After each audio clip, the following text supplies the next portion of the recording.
بسم اللہ الرحمن الرحیم۔ اگر آپ کے پیٹ میں درد ہے تو جانیے آپ کو کہیں جان لیوا اپینڈکس تو نہیں ہے۔ السلام علیکم ناظرین، آج ہم اپینڈکس کے بارے میں آپ کو بتائیں گے، جسے میڈیکل ٹرم میں ایکیوٹ اپینڈیسائٹس کہتے ہیں، اور روحانیت میں اس مرض سے شفا کیسے ممکن ہے وہ بھی آپ سے شیئر کریں گے۔ اپینڈکس بڑی آنت کا ہی ایک حصہ ہوتا ہے جو کہ رائٹ سائڈ پہ پیٹ کے بالکل نیچے ہوتی ہے۔ یہ ایک ٹیوب کی طرح دکھائی دیتی ہے اور سائز میں ایک انگلی کے برابر ہوتی ہے، اور اس میں سے کسی چیز کے گزرنے کا راستہ نہیں ہوتا۔ اس لیے اگر اس میں کوئی بھی سیڈ یا پخانے کا پیس پھنس جائے تو اس میں سوزش ہو سکتی ہے یا پیپ پڑ سکتی ہے۔ ایسی صورت میں اپینڈکس پھٹنے کا بھی بہت زیادہ خطرہ ہوتا ہے۔ علاج میں تاخیر کی صورت میں اگر یہ خدا نخواستہ پھٹ جائے تو پورے جسم میں زہر پھیل سکتا ہے، اس لیے یہ مرض جان لیوا بھی ثابت ہو سکتا ہے۔ ناظرین، ہمارے روحانی سینٹر میں بعض اوقات سائلین ایسی سٹیج پر دعا کے لیے کال کر رہے ہوتے ہیں جب ان کا اپینڈکس بہت ہی خطرناک سٹیج پر پہنچ چکا ہو، اور ان میں سے اکثر کو تو اپنی بیماری کا علم بھی نہیں ہوتا، کیونکہ اپینڈکس کی علامات بہت ہی عام ہوتی ہیں، جیسا کہ ناف کے نیچے اکثر ہلکی ہلکی درد رہتی ہے جو وقت کے ساتھ بڑھتی جاتی ہے۔ اس وقت مریض یہ سمجھ رہا ہوتا ہے کہ شاید یہ پیٹ کا معمولی سا درد ہے، اس لیے وہ اس پر اتنا غور بھی نہیں کرتے۔ بعض پیشنٹس میں اس کی علامات بھوک نہ لگنے یا وومٹنگ کی صورت میں یا پاخانہ نہ آنے کی صورت میں بھی ظاہر ہوتی ہیں۔ اب یہاں پر اکثر مریض جو کہ آپریشن سے خوفزدہ ہوتے ہیں تو ان کو ہماری روحانی ٹیم گائیڈ کرتی ہے کہ بہت ریئر چانسز ہوتے ہیں کہ اپینڈکس میڈیسن سے ہی ٹھیک ہو جائے، لیکن اس بیماری کا دوبارہ حملہ ہونے کی صورت میں اپینڈکس پھٹنے کے بہت زیادہ چانس ہوتے ہیں۔ اس کی سرجری کے لیے ڈاکٹرز یا تو اوپن ٹیکنیک کو یوز کرتے ہیں،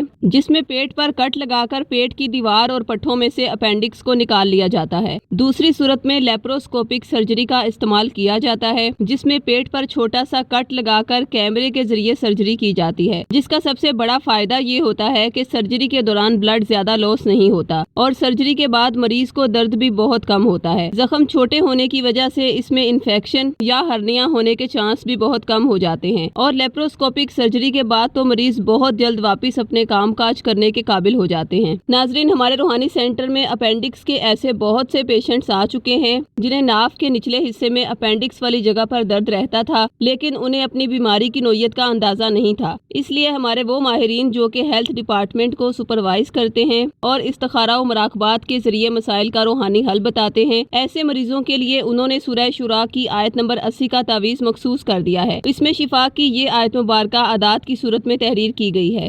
بسم اللہ الرحمن الرحیم۔ وَإِذَا مَرِضْتُ فَهُوَ يَشْفِينِ۔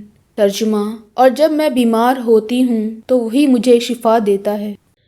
ناظرین، یہ نقش اب تک اپینڈکس کے بے شمار مریض اپنے نام منسوب کروا کے حاصل کر چکے ہیں، جن میں سے چند مریض ایسے بھی تھے جن کے پاس سورہ شورا کا یہ تعویذ موجود تھا۔ کسی نے یہ تعویذ ڈپریشن یا سٹریس کے لیے لیا تھا، اور کچھ افراد کو ہائی بلڈ پریشر، شوگر، جسم میں درد، مائیگرین اور اسی طرح کی دیگر پرابلمز تھیں۔ شفا کا تعویذ انہوں نے اپنی مختلف بیماریوں سے نجات کے لیے حاصل کیا تھا، لیکن ناظرین، سورہ شورا میں چونکہ یہ خاصیت ہے کہ یہ انسان پر اچانک حملہ کرنے والی چھپی ہوئی بیماریوں کو یا تو ظاہر کر دیتی ہے تاکہ مریض اس کا ڈاکٹری علاج کروا سکے۔ دوسری صورت میں جن پیشنٹس کا یقین بہت کامل ہو تو بیماری ظاہر بھی نہیں ہوتی، اور سورہ شورا اپنی روحانی تاثیر سے ان تمام بیماریوں کو ایک ایک کر کے ختم کرتی جاتی ہے۔ اس لیے اس نقش کو حاصل کرنے کے بعد بعض مریضوں کا اپینڈکس کا پرابلم سامنے آ گیا، اور قریب تھا کہ وہ پھٹ جاتا اور پورے جسم میں اس کا زہر پھیل جاتا، مگر اللہ کی ذات نے سورہ شورا کے وسیلے سے انہیں بچا لیا۔ ڈاکٹرز نے ان مریضوں کو ایمرجنسی ٹریٹمنٹ دیا، یعنی سرجری کی، جو کہ ان کے لیے بہت ضروری ہو چکی تھی۔ ناظرین، اس لحاظ سے سورہ شورا انسان کی تمام روحانی، نفسیاتی اور جسمانی بیماریوں سے کامل شفا کا ایک بہترین روحانی حل ہے۔ یہ نقش آپ ہم سے بطور 1400 روپے ہدیہ یا عہد کے ذریعے فی سبیل اللہ منگوا سکتے ہیں۔ نقش منگوانے کے لیے خواتین 0323771887 یا 0321797083 پر، اور مرد حضرات بلال صاحب سے 0323402855 پر رابطہ قائم کریں۔ شکریہ، اللہ حافظ۔